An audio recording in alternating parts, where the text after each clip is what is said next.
Salut, je m'appelle Salomé, je suis costumière et drag queen sous le nom d'Autopsy. Il y a un an j'ai fait un concours de photos et de maquillage de drag queen où j'ai fini dans le top 3. Et pour le look final, j'ai jamais été au bout de mon idée. J'avais fait ça. Alors, en fait, je voulais faire un espèce de personnage inspiré de la mort parce que mon nom de drag c'était Autopsy, c'est toujours Autopsy. Et c'était le best outfit, donc ce qui devait être notre meilleure tenue.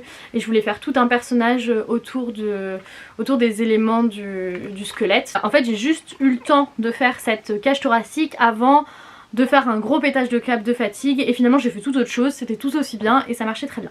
Il n'empêche que cette petite chose m'est restée et m'a trotté dans la tête, et surtout visuellement parce que je l'avais juste en face de moi dans mon atelier tout ce temps.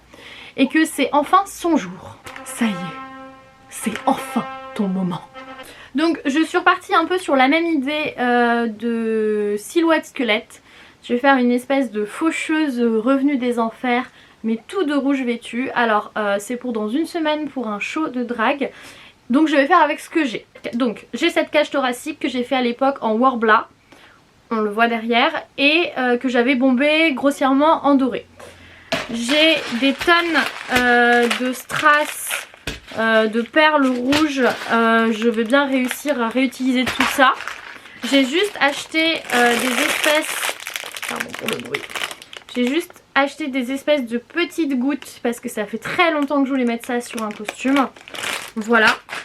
J'ai une chute de sequin rouge. Magnifique.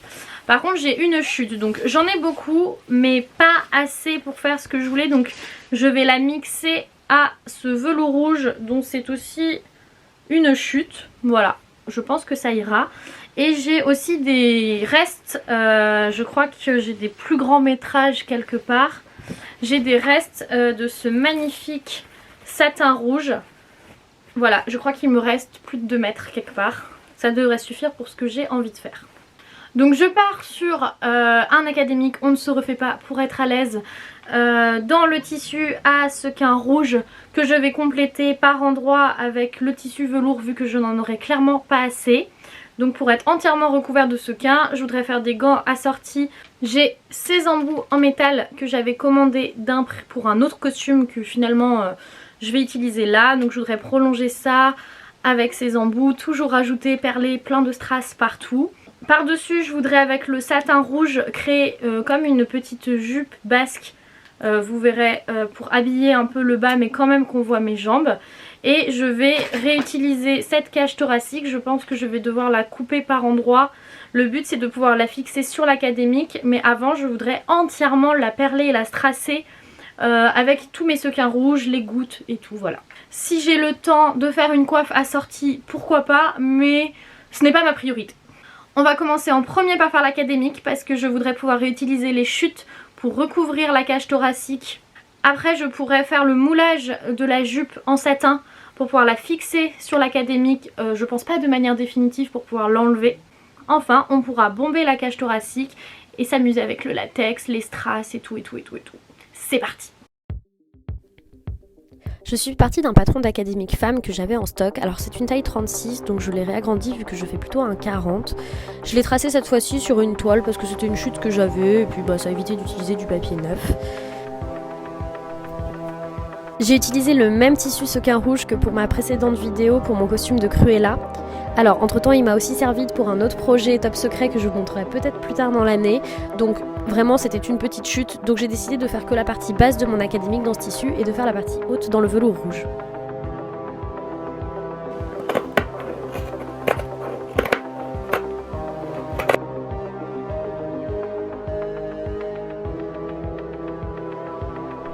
J'ai fermé toutes les coutures que je pouvais fermer à ce stade, excepté le milieu dos pour pouvoir remettre mon académique à plat devant moi sur la table et pouvoir travailler dessus.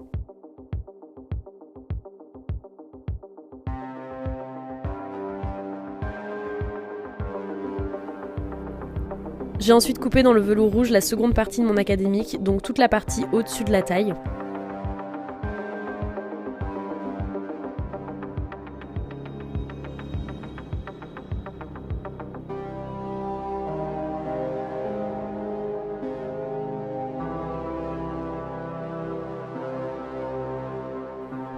Cette fois-ci pour le velours, je l'ai monté en point zigzag pour garder une certaine élasticité. Je ne tente pas le point zigzag sur le tissu sequin parce que l'aiguille casse avec les mouvements.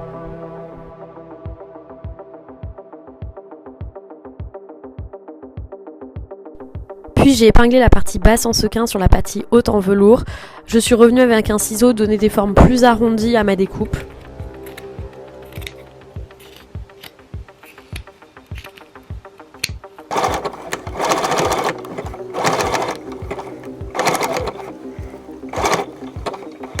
Cette fois-ci, j'ai tout fixé au point zigzag malgré les sequins, mais j'avais les sequins face à moi et non sur l'envers de tissu, et je voyais où mon aiguille allait taper, donc je pouvais prévenir les risques.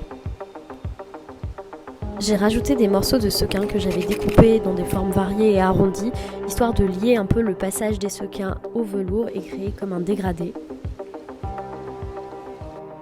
Je suis même venue rebroder à la main plein de sequins rouges qui étaient tombés lorsque je coupais le tissu pour atténuer un petit peu la démarcation franche là où passait le zigzag du sequin au velours.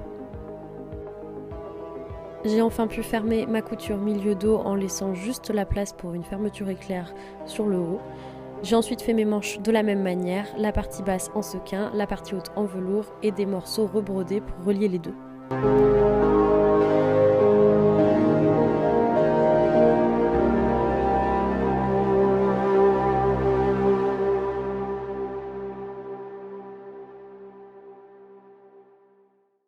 C'est Autopsie. Coucou. Non mais voilà, du coup, on est bien, tam tam tam. J'ai commencé par chercher la forme des plis que je souhaitais sur mon mannequin, alors je suis partie dans un tissu néoprène pour me donner une première idée et puis je me suis finalement vite rendu compte que j'avais pas la place dedans pour travailler tous mes plis, donc je suis partie sur un autre tissu, une vieille chute de toile que j'avais dans un coin. Cette fois j'ai trouvé tous mes plis, je les ai tracés, je les ai notés, j'ai toutes épinglés et j'ai retracé à plat. J'ai mis mon tissu à double et j'ai tracé une deuxième fois ce que je venais de faire, histoire de pouvoir tout épingler et l'essayer sur moi et vérifier que ça allait. Une fois que j'étais satisfaite, je l'ai coupé dans du néoprène pour avoir une structure sous mon satin rouge et que les plis soient bien gonflants, bien bombés. J'ai ensuite épinglé mon tissu en néoprène sur le fameux satin rouge. Là j'ai coupé et j'ai monté toutes mes coutures. J'ai ensuite plié tous les bords à la main en faisant un point large, en faisant attention à ne pas traverser le tissu.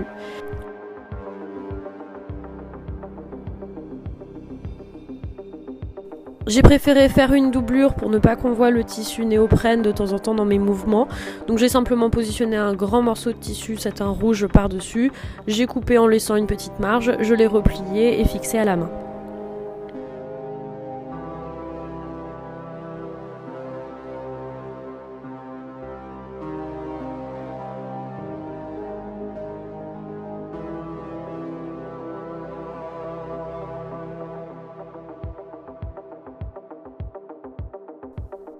Je me suis ensuite attaquée à ma traîne, donc j'ai cherché ma forme directement sur le mannequin avec de la toile. Je l'ai découpée ensuite dans le satin rouge en plusieurs fois pour pouvoir faire une doublure.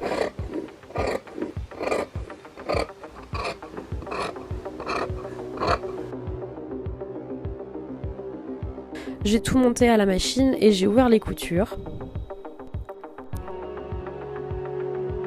Une fois monté, je l'ai remis sur le mannequin pour tracer la forme de ma traîne directement sur le sol.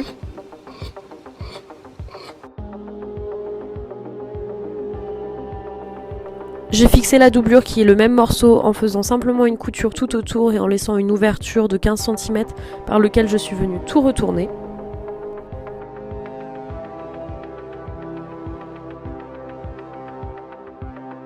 J'ai tout repassé et j'ai créé 3 plis sur le haut.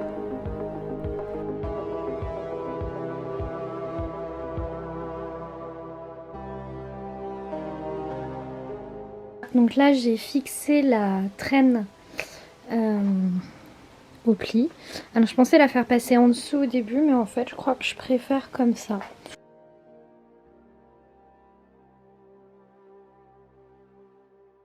Je suis venue fixer ma traîne à la basque par quelques points à la main.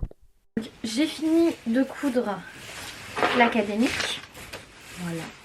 Je vais montrer, j'ai fait un petit col en haut tout simple avant la fermeture éclair au dos. Voilà, comme ça c'est parfait. Comme ça la cage thoracique ne me fera pas mal. J'en ai profité pour fixer toutes les attaches nécessaires sur mon académique. Donc au devant il y a une grosse pression parce que je vais mettre l'autre en bas de la cage thoracique pour bien la plaquer contre le corps. Le haut de la cage thoracique elle va juste s'attacher à l'arrière toute seule. J'ai aussi fait par endroits des brides, on va peut-être pas les voir mais des brides en fil pour accrocher la petite jupe, voilà. Il y en a deux sur le côté gauche pour accrocher les deux extrémités de la jupe. Et il y en a une au dos pour accrocher aussi une agrafe au niveau de la traîne, comme la traîne est assez lourde et tire sur la jupe à cet endroit, comme ça elle a aussi sa propre accroche dans le dos. Voilou, du coup je vais pouvoir attaquer la cage thoracique. Donc j'ai fixé comme j'ai pu la cage thoracique sur mon mannequin. J'ai accroché avec un serré. Donc en fait j'aimerais bien, j'ai déjà au ciseau un peu dégommé les bouts là qui étaient trop épais. Parce que comme en plus je veux la recouvrir à nouveau, je pense que je vais ressortir le décapeur thermique pour forcer, vous voyez là un peu, les forcer un peu plus comme ça. Parce que là ils se rejoignent trop, je pense que c'est le stockage aussi depuis. Mais voilà, j'aimerais un truc un peu plus comme ça, mais là ça tient pas. Et j'aimerais aussi la prolonger ici et la faire venir un peu autour du cou, vraiment le squelette qui monte, déjà parce que ce sera plus simple pour l'attacher sur moi.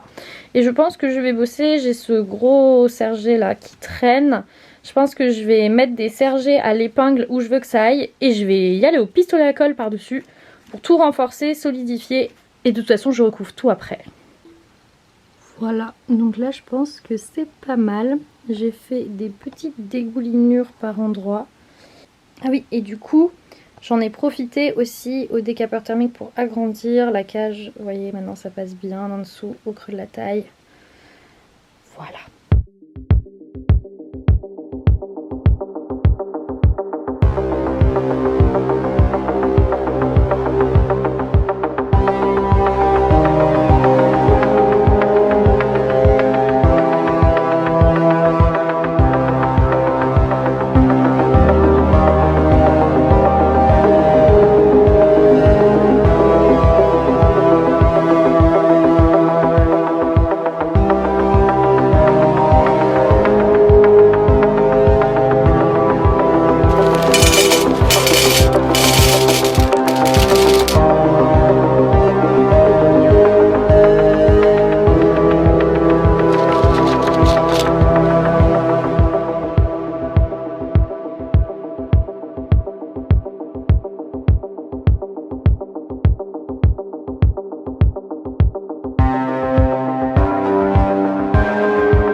J'ai bombé mes ongles en métal en rouge et après je les ai frottés avec de la paille d'aluminium.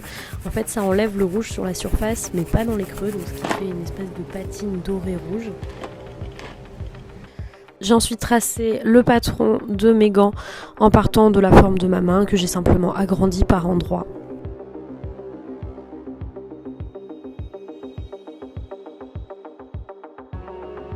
Je l'ai coupé dans le velours, je l'ai monté avec un tout petit point zigzag et je suis venue tout délicatement redécouper les contours pour enlever le surplus de matière.